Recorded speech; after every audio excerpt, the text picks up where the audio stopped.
Kali ini saya ingin menerangkan tentang apa itu autoresponder. Kenapa saya sangat menekankan supaya jika anda betul-betul ingin terbabit di dalam internet marketing, autoresponder merupakan satu perkara wajib. Sebab saya dapati kesemua internet marketer yang berjaya di dunia online ini, sebahagian besarnya berjaya disebabkan autoresponder. Website adalah langkah pertama, dan kedua, autoresponder yang menyebabkan mereka boleh berjaya di dalam internet marketing. Apa itu autoresponder? Autoresponder adalah satu alat untuk menghantar email yang diprogramkan terlebih awal kepada pengikut-pengikut kita. Jadi saya cuba terangkan istilah-istilah yang ada, yang bersangkut paut di dalam autoresponder. Jika anda perhatikan, kebanyakan website dia meminta pelawat-pelawat meninggalkan nama, email di dalam website mereka. Contohnya, isikan borang di bawah ini untuk terus mendapatkan latihan percuma untuk anda. Okey. Mereka meninggalkan web form. Ini yang dipanggil web form. Okey. Kadang-kadang kita panggil web form dan kadang-kadang kita panggil capture page ataupun capture form. Okey. Dan website yang mengandungi web form itu dipanggil landing page ataupun capture page. Okey, ini adalah dua perkara yang sama. Contohnya, jika saya berminat dengan produk yang saudara tawarkan, okey, apabila saya meletakkan nama dan email, apabila saya klik saja submit, okey, saya dipanggil opt-in ataupun subscribe ke dalam program anda. Contohnya, jika saya ingin menjual satu handset ataupun barangan, okey, katalah saya nak jual satu handset, saya pun beritahu di sini, jika anda ingin dapat maklumat handset terbaru, sila secara percuma sila belikan nama dan email anda. Apabila saya berminat, saya bagi nama dan email. Nama itu akan dihantar ke dalam database di server di mana anda subscribe dengan autoresponder. Apabila nama saya tersenarai saja di sini, okey, saya akan mula menerima email yang telah anda siapkan di peringkat awal. Email-email yang disiapkan di peringkat awal itu dipanggil, kadang-kadang dipanggil email follow up, kadang-kadang dipanggil newsletter, kadang-kadang email marketing, dan kadang-kadang dipanggil email campaign. Ini empat-empat perkara ni, empat-empat nama ni adalah benda yang sama. Okey. Contoh dia, sebelum saya mempunyai subscriber lagi, sebelum saya mempromosikan landing page saya lagi, saya telah menyiapkan email yang banyak. Contohnya, pada peringkat awal mungkin saya siapkan 10 email menerangkan tentang produk yang ingin saya jualkan. Contohnya macam handset tadi, saya pun cerita di peringkat awal ini tentang produk tersebut. Kedua, mungkin saya cerita pasal benefit of the product, kelebihan produk tersebut, saya panggil BOP. Okey. Yang ketiga, mungkin saya cerita pasal testimonial, TOP, testimonial of the product. Saya pun ceritalah, ada seorang pakcik lah katakan pakai handset ni, dia cukup bagus, dia pun cerita perkara-perkara yang baik tentang handset ni. Yang keempat, saya propose of the product. Saya propose untuk orang beli. Jika anda berminat, sila klik di sini. Saya pun bagi URL yang telah saya siapkan terlebih awal supaya orang boleh beli handset ini. Okey, dekat mana dia nak beli, macam mana dia nak bayar dan sebagainya. Email kelima, mungkin saya kembali kepada benefit of the product. Benefit yang lain pula, kelebihan handset ini, dia boleh digunakan sebagai remote lah katakan, boleh digunakan sebagai remote television, apa-apa sajalah anda boleh tulis dan anda boleh siapkan. Dan kembali testimonial, kembali kepada propose. Dan saya ulang-ulang perkara ini berkali-kali dengan benefit yang berbeza-beza, testimonial yang berbeza-beza, dan saya ulang supaya orang membeli handset tersebut. Jika saya siapkan mungkin sampai 60 email, saya belum ada subscriber lagi, belum ada pengikut lagi.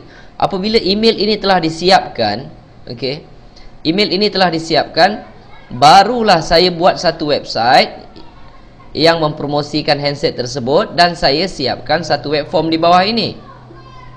Jika ada pelawat yang masuk, Kalau kita tak tinggalkan web form, mungkin dia terlupa, mungkin dia nak beli tapi duit tak ada, gaji tak masuk lagi. Dan apabila gaji masuk, dia pun dah lupa nama website anda.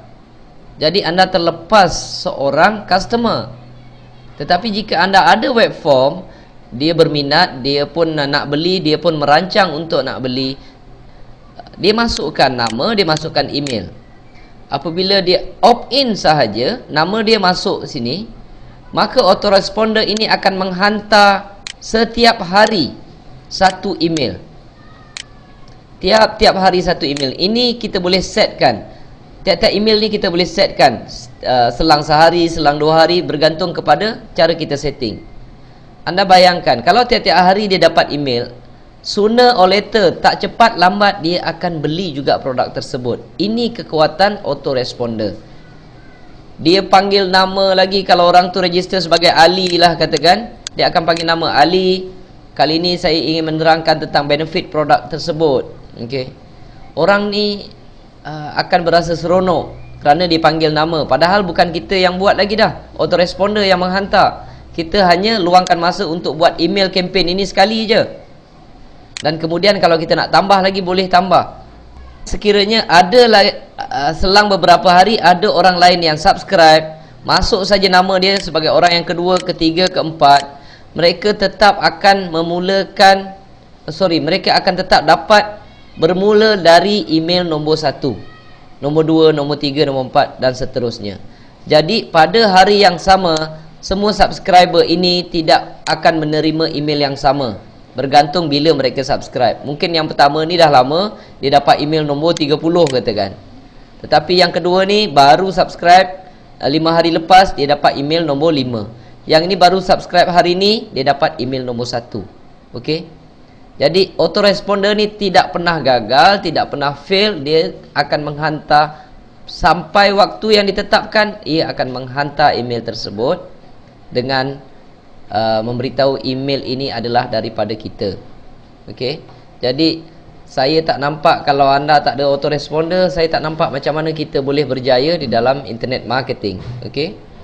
Itu adalah mengenai autoresponder. Okey. Dan satu lagi kelebihan menggunakan autoresponder, kalau anda ada ramai subscriber, contohnya sampai 10,000, okey, email ini akan tetap berjalan. Okey. Dan sesekali anda boleh gunakan broadcast email. Broadcast email adalah dihantar macam email biasa, tetapi kita panggil nama seorang-seorang.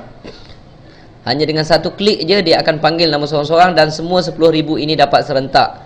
Jadi perbezaan broadcast email dengan email campaign tadi, email campaign akan mendapat mengikut sekuen bila mereka register ataupun bila mereka opt-in. Tetapi broadcast email pada hari yang sama, kalau kita hantar semua serentak dapat. Contohnya kalau kita hantar saya akan mengadakan rumah terbuka esok, jadi itu tidak sesuai untuk masukkan dalam email campaign.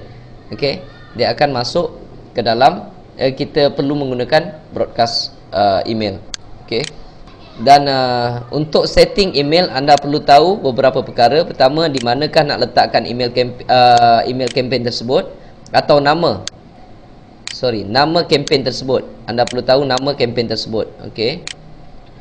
Dan kedua, confirm opt-in. Jika ada orang bagi nama dan email, kita perlu sahkan email yang diberikan adalah betul. Dan kedua, anda perlu tahu di mana nak letakkan email campaign. Okey. Yang keempat, anda perlu tahu di mana nak gunakan button untuk menghantar broadcast email. Dan kelima, di mana nak ambil web form ini. Dan satu autoresponder boleh kita gunakan untuk berbagai-bagai campaign. Dan autoresponder company di dunia ini banyak. Contohnya macam Traffic Wave, GetResponse, Aweber. Dan di sini saya menggunakan Traffic Wave. Okey. Dan nanti saya akan ajarkan bagaimana untuk setting menggunakan Traffic Wave. Dan saya harap anda betul-betul faham kenapa sangat pentingnya autoresponder ini. Terima kasih.